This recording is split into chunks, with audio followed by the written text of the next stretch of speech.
Assalamualaikum warahmatullahi wabarakatuh. Teman-teman, balik lagi di YouTube channel Sobat Reptil 17. Kali ini kita akan nge-review satu spesies ular. Dan ular ini adalah dari golongan ular yang tidak berbisa. Ular ini saya lihat di YouTube itu masih sangat jarang ditayangkan ya teman-teman. Karena memang menurut catatan di alamnya saja memang ular ini sangat jarang ditemukan.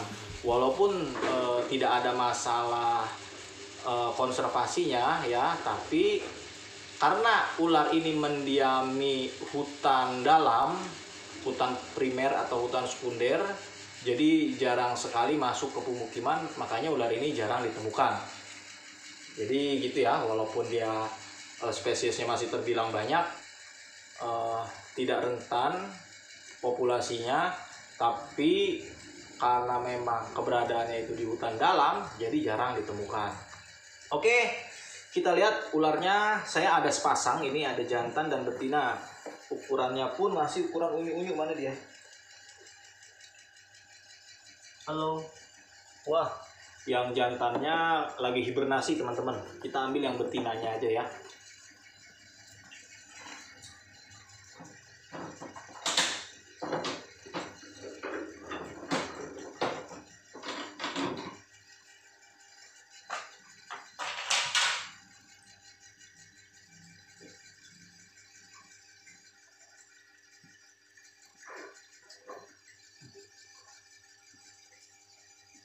Oke, nah ini dia ularnya teman-teman. Ular ini termasuk ke golongan ular yang tidak berbisa dari family Colubrid. Bernama Pithias pusca ya. Kalau nama Indonesianya, sebutan kitanya nggak tahu nih, saya belum tahu. Disebut ular apa nih ular ini? Kalau bahasa lokalnya. Tapi Pithias pusca ini dari penampakan dia mirip dengan King Koros. Bahkan ukuran maksimalnya pun mirip-mirip dengan King Koros ya. Jadi bisa mencapai 3-4 meteran. Dan mutasi warnanya ketika dia dewasa itu dia bisa sampai 3 warna. Jadi bagian kepala itu merah, bagian tengah badannya hijau, di belakangnya itu lebih ke hitam. Ini betina, dia warnanya hijau. Satu lagi yang jantan itu warnanya merah. Dan ciri khas karakter Pithias ya, ini kan masuknya genusnya Pithias nih, Pithias pusca. Dia ini agak pecicilan. Lihat, ular ini ular yang sangat cantik teman-teman. Nah kan mirip King Koros kan tuh, segitiganya. Terus juga karakternya nih tuh mirip banget dengan King Koros. Bagian bawahnya putih. Makanya dalam bahasa Inggris ular ini disebut wet-bellied red snake. Salah satu ular tikus yang sulit makan tikus ya ini teman-teman. Bisa dikatakan bahkan kalau kita temukannya ini sudah usia dewasa, terus kita pelihara, ular ini nggak akan mau makan tikus. Jadi ular tikus yang nggak mau makan tikus ya bisa dikatakan ular ini. Karakternya dia pecicilan ya teman-teman, tapi so far sih saya pelihara walaupun dia pecicilan, tapi belum pernah gigit. Kalau kena gigit ini lumayan teman-teman, karena ukuran giginya yang cukup besar, jadi akan menyebabkan luka yang cukup serius. Walaupun gak berbisa tapi perih gengs. Ini jupe masuknya, usia jupe. Nah dia tubuhnya panjang, ramping ya. Makanan utamanya unggas seperti burung, terus katak, terus juga hewan-hewan pengerat kecil seperti tikus. Ini waktu baru nyampe mau saya kasih tikus, tapi sekarang dia lebih doyan katak. Ini dia aus kayaknya, ini aus mangap-mangap. Tuh, airnya belum saya ganti. Ular ini tersebar di beberapa negara di Asia Tenggara, teman-teman. Kalau di Indonesia persebarannya itu di Bangka, terus Kepulauan Natuna, Nias, Kalimantan, Sumatera. Di Jawa nggak ada. Menurut catatan di Jawa nggak ada persebaran Pithias fusca ini, teman-teman. Ini masih sangat jarang dipelihara karena mitosnya lumayan sulit pemeliharaannya. Tapi di saya alhamdulillah dia sehat walafiat. Bahkan dari awalnya itu ada minus-minus atau luka alam, lecet-lecet, sekarang udah sembuh setelah 2 kali shedding. 2 atau 3 kali ya. Cuma dia belum mau makan tikus karena memang ada treatment tertentu supaya Pithias ini mau makan tikus. Dan saya nggak sempet ngelakuin treatment itu, teman-teman. Jadi kalau saya tuh lebih ke apa yang dia suka, ya udah kita kasih itu gitu loh. Nah, ini betinanya. Dia warnanya hijau. Saya sendiri belum tahu apakah memang ciri betina itu warna hijau, yang jantannya warna merah. Saya belum bisa memastikan itu karena untuk Pithias fusca ini saya baru kali ini memelihara. Ya, waktu itu pernah sih dapat, cuman nggak sempet saya pelihara, keburu laku dijual.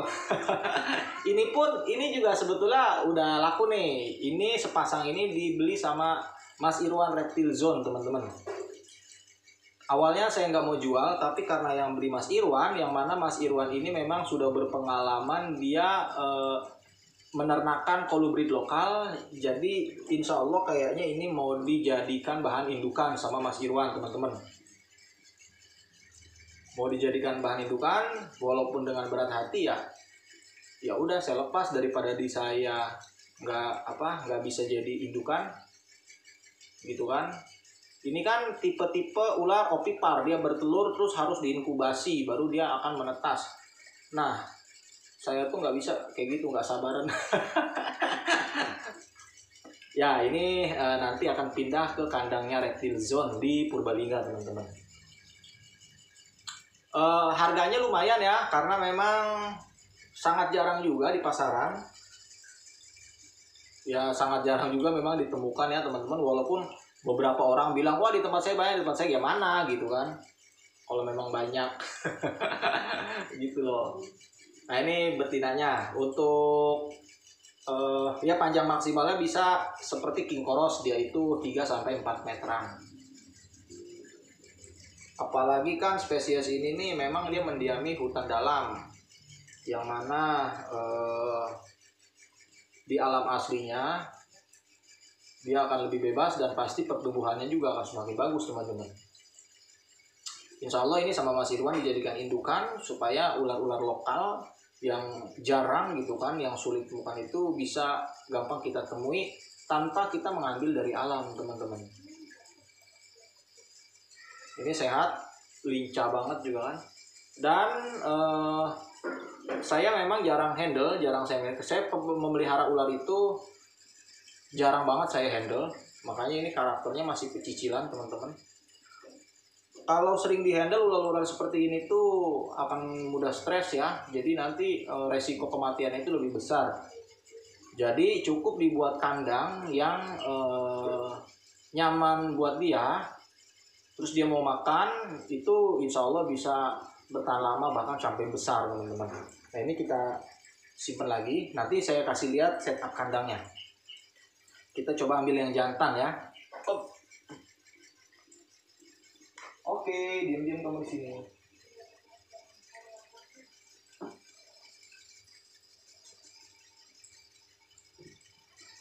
Dan untuk Pithias juga, teman-teman, dia itu kan badannya agak kaku ya. Jadi perlu kandang yang lebar supaya dia bisa melingkarnya itu bisa PW ya, posisinya enak gitu kan. Nah, ini yang jantannya nih.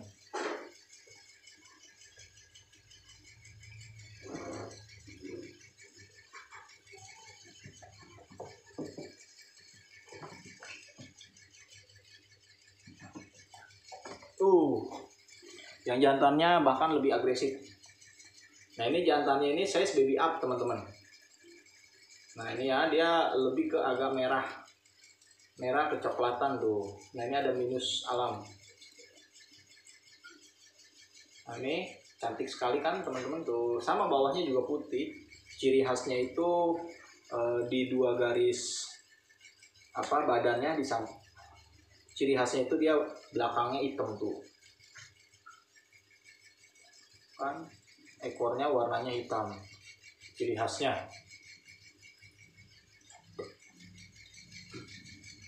Nah ini dia lebih gesit karakternya. Ini ada luka, ada minus, tapi ini nanti akan normal lagi.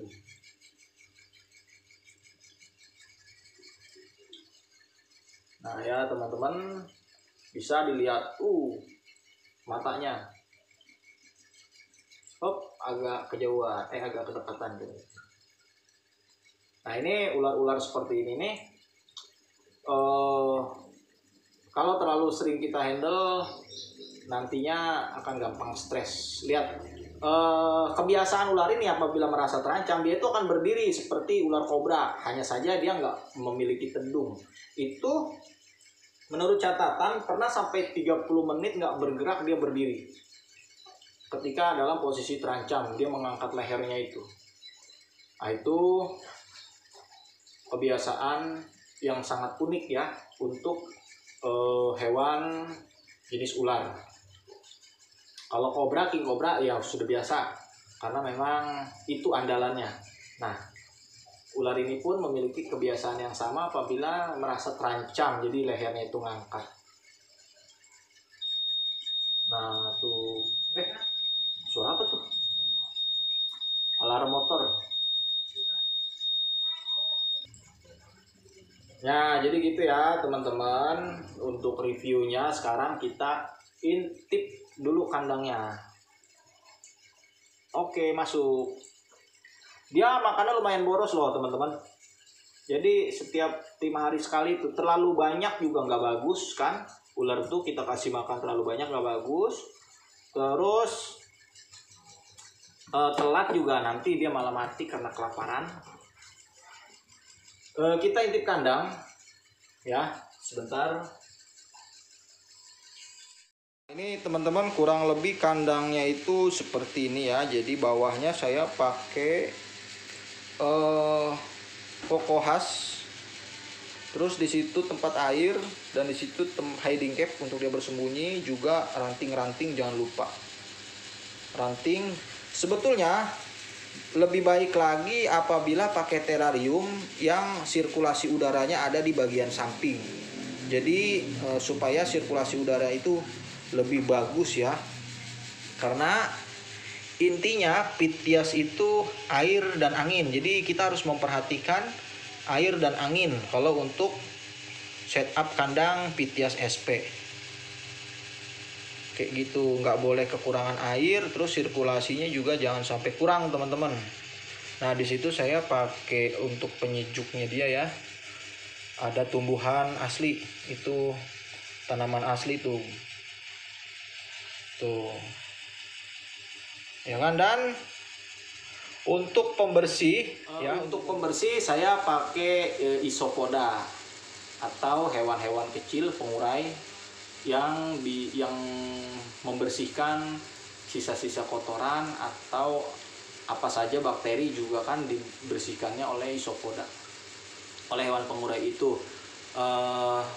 Apa tujuannya? Ada beberapa spesies yang harus kita jaga karakter aslinya, artinya nggak bisa sembarangan kita lihat, kita sentuh seperti itu. Di sisi lain kebersihan kandangnya harus tetap terjaga. Nah makanya caranya itu ya dengan menggunakan isopoda system gitu, cleaning service.